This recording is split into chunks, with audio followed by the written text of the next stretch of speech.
Tips and tricks to have an ideal wedding by Felix Lynch.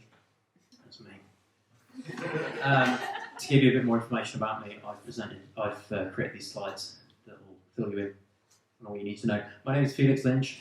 That one won't take you long to grasp.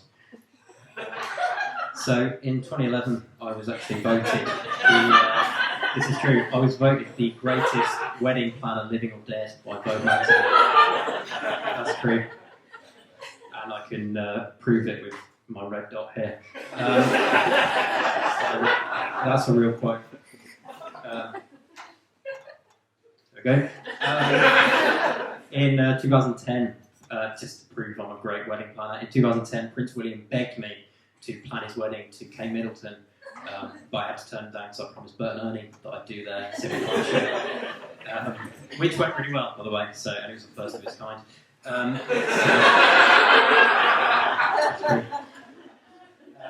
So I thought I'd give you some tips on how to plan a good wedding from my lifetime's experience of doing that, apparently. So how to have a wedding and it be a good one. So choosing a venue is the first one. Choosing a venue for your wedding can be as important as choosing who you're going to marry. I've put that quite succinctly by saying you wouldn't marry a shit venue, so why bother anymore?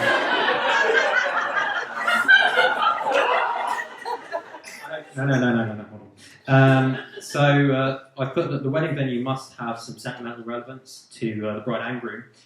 Could be a chapel, could be a family member's house. Or in this case, it could be a shrubbery behind which you first explored each other's bodies. If that's something you've done, I don't know. I put a bad venue can lead to your guests dying. That's never happened to me, but it could happen.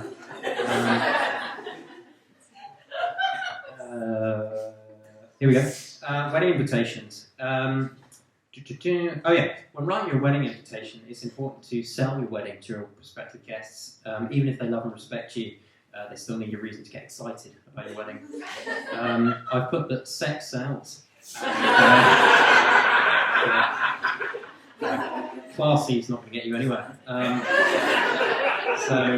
Even if you need to resort to sensationalism, I've said you can go with the sort of thing you might see in the tabloid press, as highlighted here by the Daily Express, saying that the Germans have declared war on the pound. The one I've come up with is The Wedding from Hell, Matthew and Rebecca's unholy union. My word.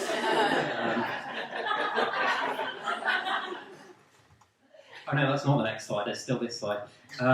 You'll need to include all the important details of the wedding on the invitation, and because it's the only point of reference for a lot of guests. So you'll need to put who's getting married, why they're getting married, and finally how long the marriage is expected to last.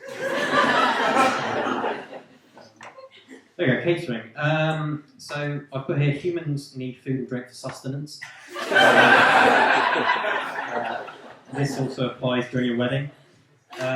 If you plan on having children at your wedding, it's important that you dilute any alcohol with fruit juice. Otherwise they might complain about the drink selection. Vows. I often remind my clients it's not illegal to lie during your wedding vows. However, it's important that you seem you love, or at least once loved, your spouse. And then I've said my advice is if you're having trouble pretending, just write from the perspective of what it must feel like to be in love. And then fill in your partner's name in the blank spaces. Cost. The potential cost of a wedding is a figure that can seem terrifying to lovers all over. However, I can assure you there are steps you can take to negate this sum to something more reasonable. Consider, for instance, holding a funeral simultaneously alongside your wedding and charging your attendees for both. If a funeral's a bit dark for you, you can have a children's birthday party, or you can do both at the same time and have a real bonanza, as illustrated by these three events happening at the same time. Groomsmen.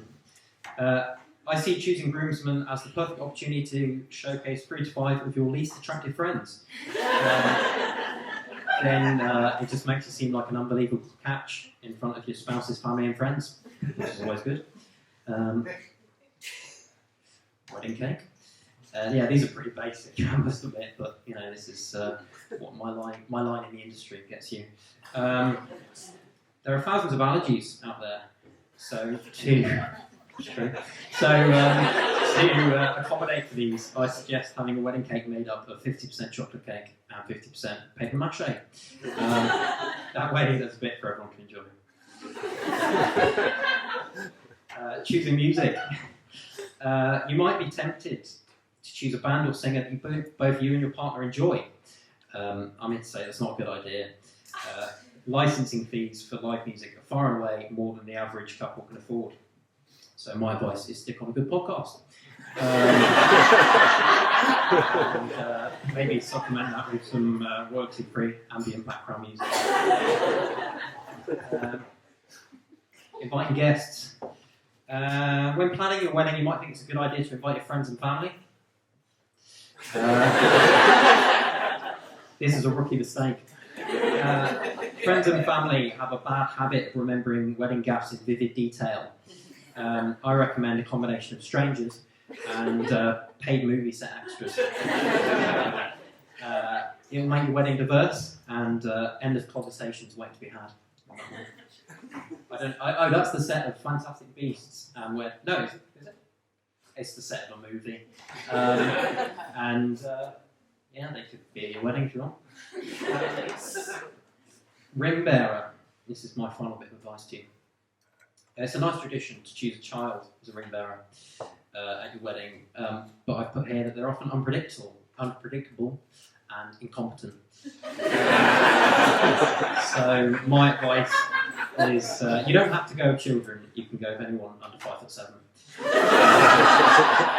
That also works. These are all the tips I can give you for free, and I've just put now go out and get married. So I just was going to end it on that note.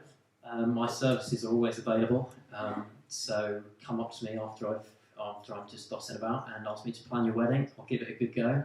And thank you all, you've been very nice. So thank you very much.